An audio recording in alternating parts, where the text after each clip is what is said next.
प्यारे विद्यार्थियों,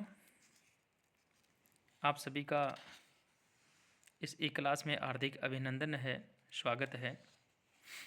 जैसा कि हम अभी देव प्रशंसा जो है उसका अध्ययन कर रहे हैं। पिछली जो हमारी क्लास हुई थी उसमें कुछ पद्य हम पढ़ चुके हैं और शेष पद्य जो है अब हम इस वीडियो के माध्यम से पढ़ेंगे। मेरा सभी से निवेदन है कि जब भी आपको समय मिले आप इनको देखते रहें, सुनते रहें। कोई बात यदि समझ में नहीं आती है तो आप ग्रुप में शेयर करते रहें। तो आइए चलते। अयम अमृत निधानम नायको अपि औषधीनां शतभिषंग अनुयातः शंभु मूर्धनो अवतंसः विरहयति न चैनम राजयक्षमा शशांकम हत विधि ही परिपाकः केन वा लंघनीय। अयम अमृत निधानम औषधि नाम नायक है। यहाँ पर कहा कि भाग्य का जो भी परिणाम होने वाला होता है उसको कोई भी रोकने में समर्थ नहीं होता है। इसी भाव को यहाँ पे कहा अयम अमृत निधानम, यानी यह चंद्रमा जो है यह अमृत का निधान है। औषधि नाम नायक है, औषधियों का स्वामी है। शताभिसंगनुयात है, सैकड़ों जो वैद्य हैं उनसे यह है अनुगत है। शंभु मूर्धन है, और शिव के मस्तक का यह मुकुट है। तथापि एनम शशांकम राजयक्षमा ने विरहयति, फिर भी इस चंद्रमा को राजयक्षमा जैसा जो भयंकर रोग है वह इसको नहीं छोड़ता है।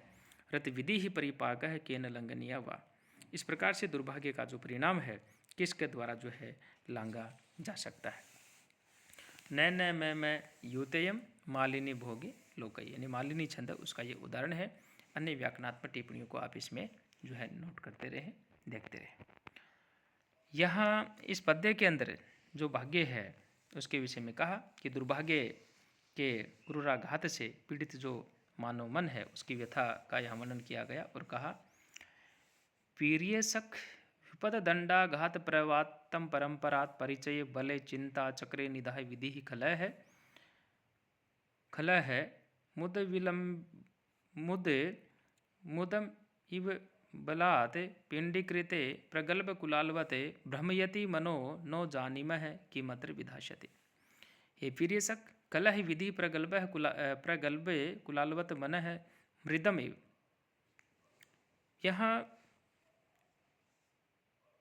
जो कवि है उन्होंने कहा हे प्रिय सखी अर्थात हे प्रिय मित्र, खल मनि दुष्ट, खल विधि ही प्रगल्भ है कुलालवत मन मृदम इव बलात् पिंडीकृते, यानी दुष्ट जो विधाता है वह चतुर उस कुम्हार के सम्मान कुम्हार की तरह जो है मन है, मेरा जो मन है उस मेरे मन को मृद का मतलब मिट्टी से है, यानी मिट्टी की तरह जो है बलात् पिंडीकृते, बलपूर्वक जो है पिंड बना करके विपद दंडाघात प्रवात, विपत्ति रूपी जो डंडे है उसके आघात की जो परंपरा है उस परंपरा से बले चिंता चक्रे निधाय, यानी परंपरा से परिचित बल वाले चिंता रूपी जो चक्र है उसके ऊपर जो है निधाय मानी रख करके भ्रमयति मानी घुमाता है।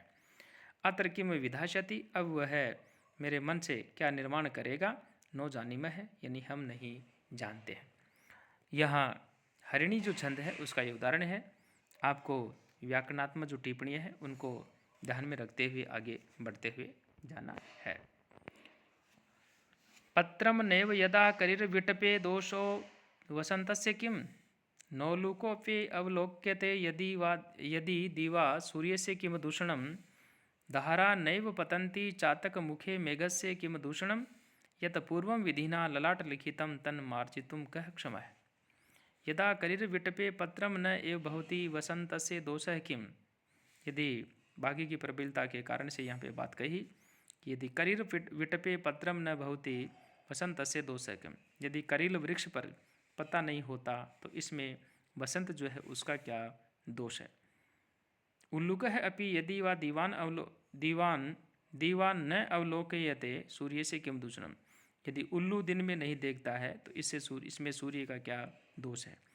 चातक मुखे है धारा न एव पतंती मेघस्य किम दूषणम, यदि चातक के मुख में जल की धाराएं यदि नहीं गिरती हैं तो इसमें बादल जो है उन बादलों का क्या दोष है। विधिना यत पूर्व ललाट लिखितम तत् मार्जितुम कक्षमः, विधाता ने जो पहले ही भाग्य में लिख दिया है उसे कौन जो है मिटा सकता है। यह मनुष्य को अपने भाग्य के अनुसार ही सुख दुख जो है वह भोगना पड़ता है। बसंत ऋतु में सारे के सारे जो वृक्ष हैं हरे भरे हो जाते हैं, परंतु करील का जो वृक्ष होता है उस पर जो है पत्ते नहीं आते हैं, या यूँ कह सकते हैं कि उसके भाग्य का ही ये प्रभाव है। तो सूर्य सारे संसार जो है उसको प्रकाशित करता है, परंतु उल्लू जो है वह दिन में नहीं देख पाता। मेघ वर्षा से सारी धरती को गीला करता है, या यूँ कहें कि सारी धरती की प्यास बुझा देता है, किंतु चातक जिसको पपैया हम कहते हैं उसके मुख में जलधारा यदि नहीं गिरती है तो वह भी भाग्य का ही दोष है। ये बहुत सारे यहाँ पे उदाहरण दिए गए हैं। इन उदाहरणों से इस प्रकार से स्पष्ट है कि संसार में अपार संपत्ति होते हुए भी मनुष्य को अपने भाग्य में लिखा हुआ जो फल होता है वही प्राप्त होता है। ये भी शार्दुल विकृति छंद है, उसका ये उदाहरण है।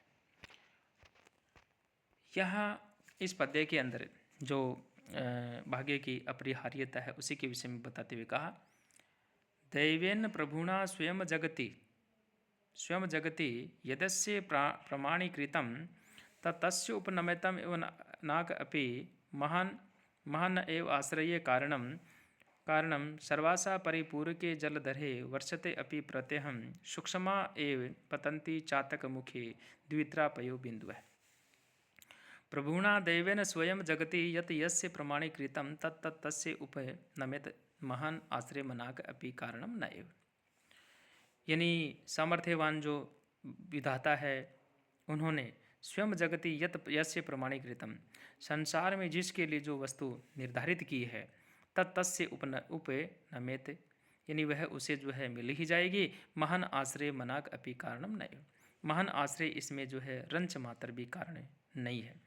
सर्वासाह परिपूरके जलधरे प्रत्यहम वर्षति, सबकी आशा पूर्ण करने वाले जो बादल हैं वह भी वर्षता रहता है, प्रतिदिन जो है बरसने रहता है, और प्रतिदिन प्रत्यहम वर्षति, प्रत्येक दिन जो है बरसने पर भी जो है सूक्ष्म जलधरे प्रत्यहम वर्षति अपि सूक्ष्म द्वित्रापयो बिंदु एवं चातक मुखे पतंती, यानी चातक के मुख में तो जल जो है उसकी कोई 2-3 बूंदे ही जो है गिर पाती है। प्यारे विद्यार्थियों, यहाँ मनुष्य अपने भाग्य के अंदर जो भी वस्तुएं लिखी हुई होती है उसी को ही वो प्राप्त कर पाता है। संसार में चाहे अपार संपत्ति क्यों न हो, फिर भी इस बात से ये स्पष्ट हो जाता है। यहाँ एक पपैये का यानी चातक का उदाहरण दिया गया है, और कवि यहाँ पर ये कहना चाहते हैं कि यदि बादल प्रतिदिन यदि जल बरसाता हो तो भी चातक 2-3 बूंदे जो है वही प्राप्त कर पाता है, क्योंकि उसके भाग्य में इतना ही जो है वह लिखा हुआ रहता है। यथा कंदुकपातेन उत आर्य है पतन अपि तथा तवन आर्य है पतति मृत पिंड पतनम यथा। आर्य है कंदुकपातेन यथा पतन अपि उत्पतति ही, अनार्य है तो यथा मृत पिंड पतनम तथा पतति। भाग्य की प्रबलता के विषय में यहाँ पे कहा कि मनुष्य को उन्नति के लिए प्रयास करना चाहिए, और इसी बात को स्पष्ट करते हुए यहाँ पे कहा, आर्य है कंदुकपातेन यथा पतन अपि उत्पतति, श्रेष्ठ पुरुष गेंद के गिरने के समान जो है गिरकर पुनः जो है उठ जाता है। अनार्य तो यथा मृत पिंड पतनम तथा उत्पतति, किंतु तो तुच्छ जो व्यक्ति होता है वह तो वैसे ही गिर जाता है जिस प्रकार से कोई मिट्टी जो है उसका जैसे लोथड़ा जो होता है वह जैसे गिर जाता है। तो प्यारे विद्यार्थियों, आपको भी इस प्रकार से इसी क्रम को जो आगे बढ़ाते हुए और आपको इन तमाम जो बातें हैं इनको याद रखते हुए आगे बढ़ना है। मैं आपसे एक तो ये निवेदन करना चाह रहा था कि व्याकरणात्मक टिप्पणियाँ हैं इनको आप साथ साथ में याद करते रहें। मैं बार बार आपसे निवेदन करता रहता हूँ। जैसे मान लो यहाँ हमारा 91 नंबर पद्य आया, और इसके अंदर यदि हम व्याकरणात्मक टिप्पणी की यदि हम बात करें तो पहली लाइन के अंदर जैसे मान लो यथा आया, तो यथा के अंदर हम ये कह सकते हैं कि यथा एक अव्यय है। कंदुक पातेन उत्पत आर्य, उत्पत्ति आर्य, इस प्रकार से ये लास्ट का जो शब्द आ रहा है पतन अपि यहाँ अव्यय है, इसको आप अलग कर दीजिए। पतन यहाँ पे जो है इसको अलग कर दीजिए। दूसरी लाइन में जैसे मान लो तथा आ रहा है, इसके अलावा जैसे मान लो इसके अंदर लास्ट में यथा आ रहा है, तो ये अव्यय है। तो ये छोटे छोटे जो अव्यय ये इसके अंदर जो व्याकरणात्मक टिप्पणियाँ हैं इनको तो आपको जो है याद करनी ही पड़ेगी, और आपको साथ साथ में छांटने भी पड़ेंगे। यहाँ भाग्य की जो शक्तिमता है उसकी कोई भी जो है नकार नहीं सकता। सत्पुरुष तो भाग्य की चोट खाकर भी पुनः पुनः जो है उन्नति का प्रयास करते रहते हैं। जैसे गेंद जो है गिरकर भी पुनः उछलती है, वैसे ही आर्य पुरुष पुनः उत्थान की ओर जो है प्रयत्नशील रहता है, वह निराश कभी भी नहीं होता। दूसरी ओर जो तुच्छ व्यक्ति है वह दुर्भाग्य का प्रहार पाकर बिल्कुल निराश हो जाता है। जैसे मिट्टी का जो लोथड़ा होता है गिरकर पुनः नहीं उठता, वैसे ही दुर्बल मनुष्य विपत्तियों से टूट जाता है और वह संकटों का प्रतिकार नहीं कर पाता। हमें भयंकर जो विपत्ति है उसमें भी पुनः पुनः उन्नत होने का जो है मार्ग ढूंढना चाहिए। अनुष्टुप छंद का उदाहरण है। सभी विद्यार्थियों से मेरा आग्रह है कि आप इसको जो है नियमित रूप से पढ़ते रहें और अगला जो वीडियो आए तब तक आप इसके अंदर जो व्याकरणात्मक टिप्पणियाँ उनको छांटें और कोई समस्या हो तो आप ग्रुप के अंदर शेयर करें।